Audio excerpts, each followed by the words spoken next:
अस्सलाम वालेकुम नाज़रीन, मैं हूं मोहम्मद इब्राहिम। आप देख रहे हैं स्पॉट न्यूज़। मक्कतुल मुकर्रमा में अफसोसनाक वाक़या।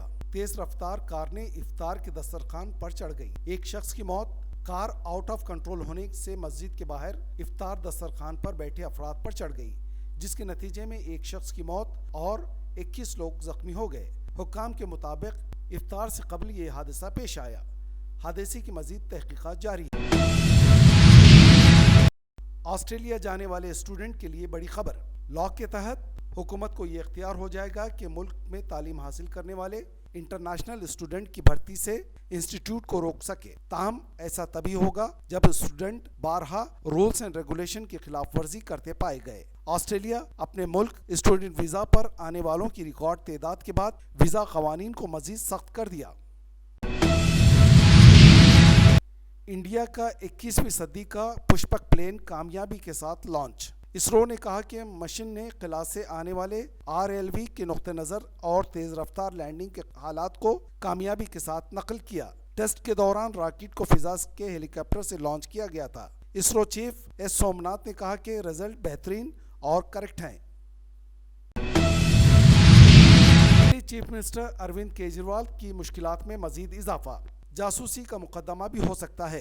दर्ज रिमांड नोट में इसका जिक्र किया जा रहा है। ईडी इस बात पर गौर कर रही है कि केजरीवाल के खिलाफ अपने 2 सीनियर ऑफिसर्स की जासूसी के मामले में अलग से मुकदमा दर्ज किया जाए। इससे उनकी मुश्किलात में इजाफा होता नजर आ रहा है।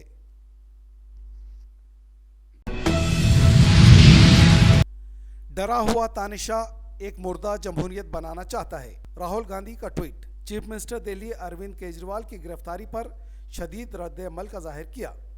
मजीद उन्होंने कहा कि मीडिया समेत तमाम इदारों पर कब्जा, पार्टीज को तोड़ना, कंपनीज के हफ्ता वसूली, अहम अपोजिशन के अकाउंट सीज करना शैतानी शक्ति के लिए कम था, तो अब मुंतखब चीफ मिनिस्टर की गिरफ्तारी भी आम सी बात हो गई है। इंडिया उसका मुंह तोड़ जवाब देगा। हॉलीवुड एक्टर विल स्मिथ ने बताया कि वो लफ्ज़ ब लफ्ज़ कुरान शरीफ की तिलावत की है। अल्लाह का कलाम सच्चा और आईने की तरह शफाफ है और बहुत सारी गलतफहमियां दूर हो जाती हैं। पिछले 2 साल से विल स्मिथ मुश्किल हालात से गुजर रहे थे। उनकी तवज्जो रूहानियत की तलाश में गुजरी। ये वो वक्त था जब मैं अपने दिल को ज़्यादा से ज़्यादा सुकून देना चाहता था।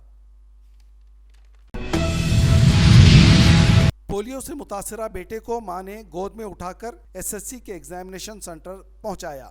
चरण की मां ने अपने गोद में उठाकर एग्जामिनेशन सेंटर के अलॉट की हुई सीट तक पहुंचाया। ये वाक़या तेलंगाना के निर्मल ज़िले में एक मां ने अपने माजूर पोलियो से मुतासरा बेटे के साथ की। ऐसी माओं को सलाम। जमानत के लिए ट्रायल कोर्ट जाने कविता को सुप्रीम कोर्ट का हुक्म। कविता के वकील कपिल सिब्बल ने इस मामले को अदालत में लेकर कहा था कि ईडी का रवैया बहुत मायूसकुन है। उन्होंने कहा कि इस केस में गवाह और दोबारा मुल्जिम के तौर पर बुलाया गया। कविता के खिलाफ एक भी मजबूत सबूत नहीं है। हैदराबाद में कर्ज के नाम पर नाजायज ताल्लुकात वो कत्ल। माँ और बेटा गिरफ्तार। बताया जाता है कि मकतूल और अफसर बेगम के दरमियान नाजायज ताल्लुकात कायम थे। मकतूल को मज़कूरा मुल्जिमीन 4 लाख रुपए कर्ज भी दिया था। गुज़िश्ता 5 साल से मकतूल और निसार अहमद की दोस्ती थी। South zone DCP P Sai Chaitanya ने प्रेस कॉन्फ्रेंस के दौरान मीर चौक पुलिस हदूद में वाजिद नामी शख्स के कत्ल के ताल्लुक से मीडिया से सारी तफसील बताई। नॉर्थ जोन DCP रोहनी प्रिया दर्शनी ने 2 औरतों को उनकी बहादुरी पर उनकी चालपोशी की। इस्लाह से लेस चोरों ने उनके घर दाखिल हुए। डरने या भागने के बजाय इन औरतों ने इनसे मुकाबला किया। हैदराबाद के बेगमपेट पुलिस ने चोरों को गिरफ्तार कर लिया।